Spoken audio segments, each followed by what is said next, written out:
My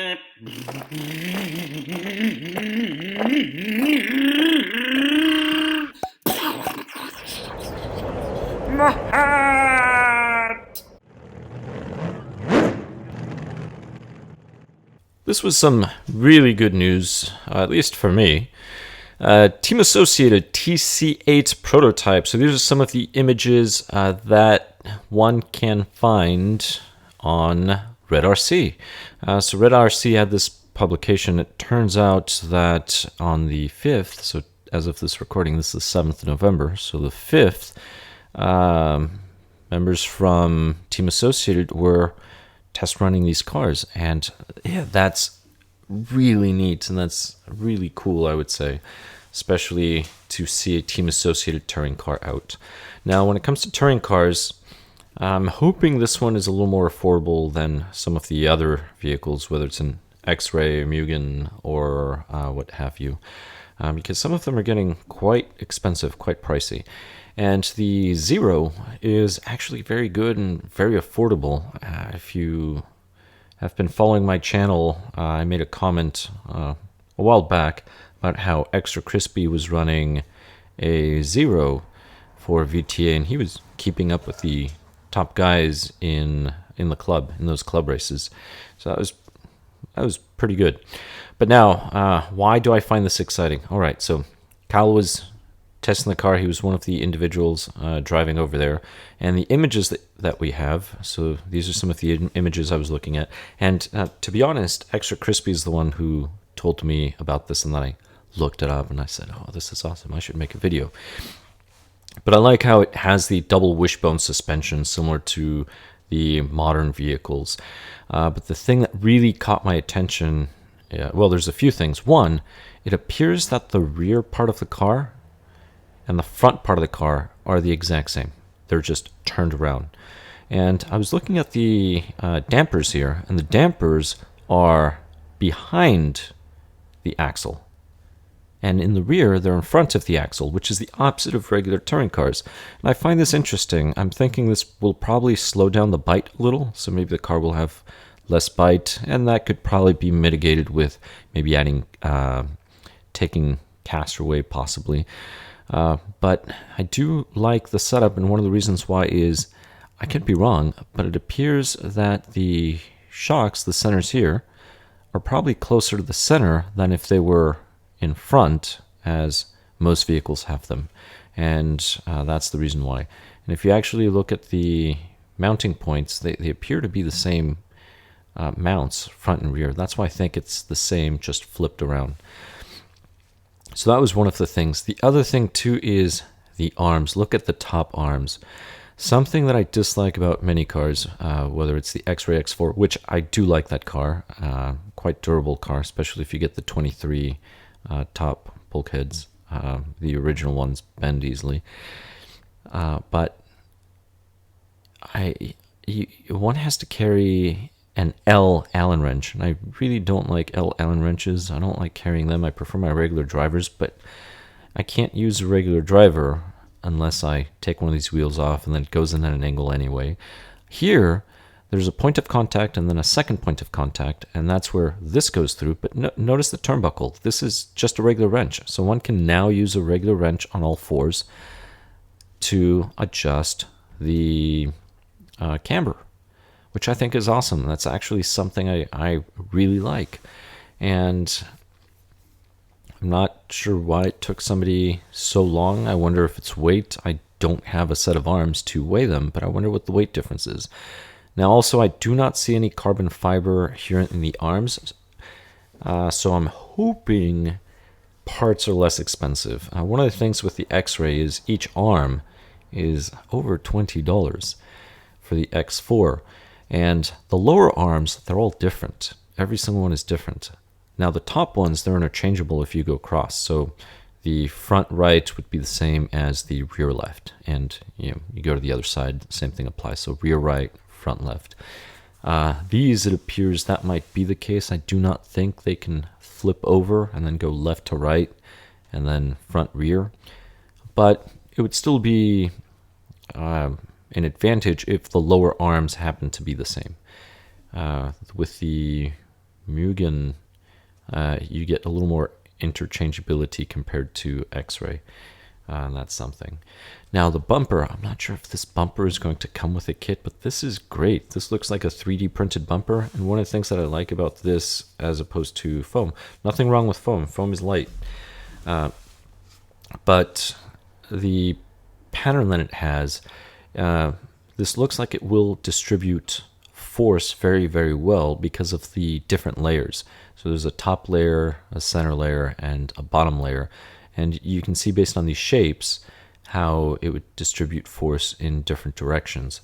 Notice the triangles. So impact here, some of the force will go this way, some of the force will go that way, some of it will come here. Once it comes here, it'll be distributed again in different directions. So it's not just forward, it will send it off to the sides. This I think is really nice.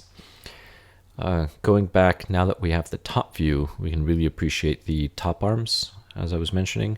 And one can see here, it looks like we can just take the rear end, flip it around, and we would have the front end, and vice versa. And the bell crank, in this image, one can't really see, but it looks to be aluminum, as it should. I wonder if it comes with a servo horn. That would be nice. And the other thing too is the chassis has these holes, and I like these holes that are in here. The reason why, notice the round weight. So one can actually just go ahead and screw weights on, especially if one is a fan of these round weights. They're actually really nice. And then one can just remove them with a screw instead of sticking weights on and then taking them off and then having to clean the adhesive that is remaining. This is a midship, so it's or mid-motor. This is a mid-motor car, which is always nice. Then your belts match.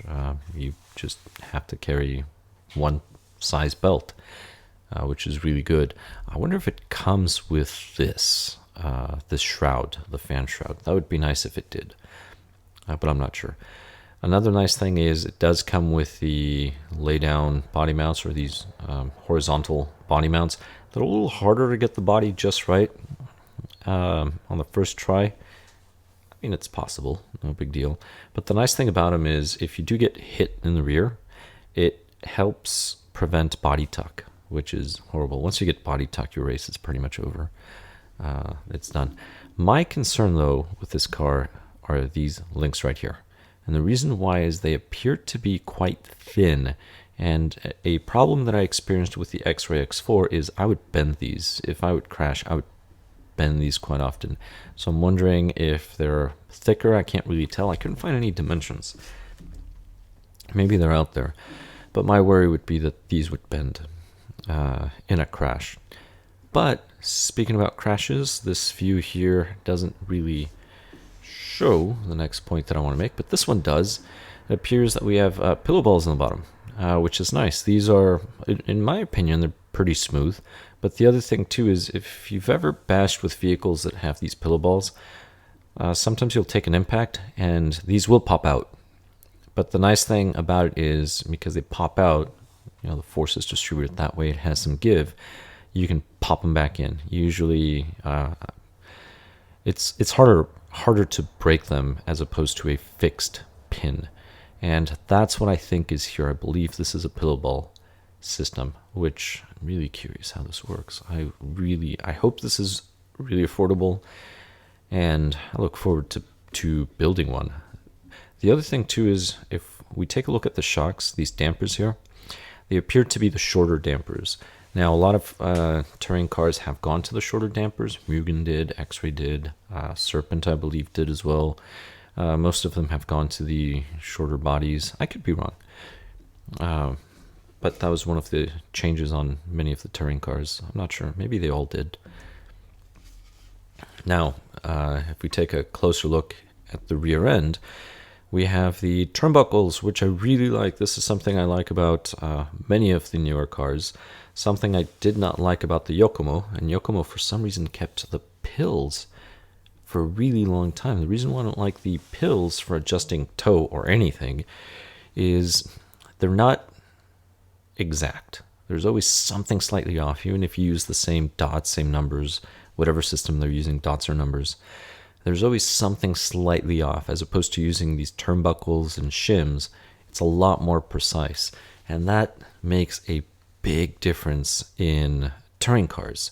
If you're using the pills and one of them is slightly worn out, or one of them is not as exact as the other one, or as precise as the other one in the measurements, the car will not drive very well. But one generally doesn't notice it until one starts driving a car with all of these adjustments that is adjusted right. And then the difference is massive. And that's something that happened to me when I switched from, nothing wrong with Yokomo. I mean, they make good cars. I'm trying to remember which one. Was it the 9? I think it was the 9. And then I switched over to X-Ray, and it was a big difference. But nothing from one brand to the other. It was just the design of the car. I don't think about it as going from Yokomo to X-Ray. Oh, X-Ray was way better. It was just the design of that particular model, getting rid of the pills for the adjustments and getting regular adjustments, something that I could actually fine-tune. That was really nice. And the front suspension, again, right, looks very, very good. And something that I like is, one of the reasons why I like the shock back here is because it's back here, sometimes you're going to hit a wall. You're going to hit something. It'll happen. But having the shock back here will actually protect it from the arms.